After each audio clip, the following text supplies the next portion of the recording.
హరిహర శ్రావణ మాసం వస్తుంది కదండి. శ్రావణ మాసం లక్ష్మీనారాయణకు చాలా ప్రీతిపదం అనమాట. ఎట్లా అంటే శ్రావణ మాసం వరలక్ష్మి వ్రతాలే చేస్తారు కదా, అట్లా వెంకటేశ్వర స్వామి వ్రతాలు కూడా చేస్తారు కదా.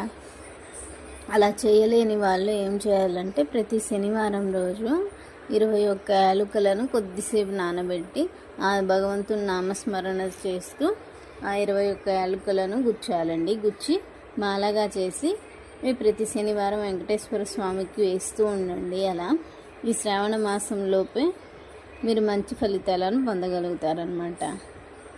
అదే యాలకుల మాల వేయడం వలన ఆర్థిక సమస్యలన్నీ తొలగిపోతాయండి. అందుకోసమే యాలకుల మాల వెంకటేశ్వర స్వామికి వేయాలన్నమాట. ఇలాంటి మరిన్ని వీడియోస్ కోసం ప్లీజ్ లైక్ చేయండి, కామెంట్ చేయండి, షేర్ చేయండి.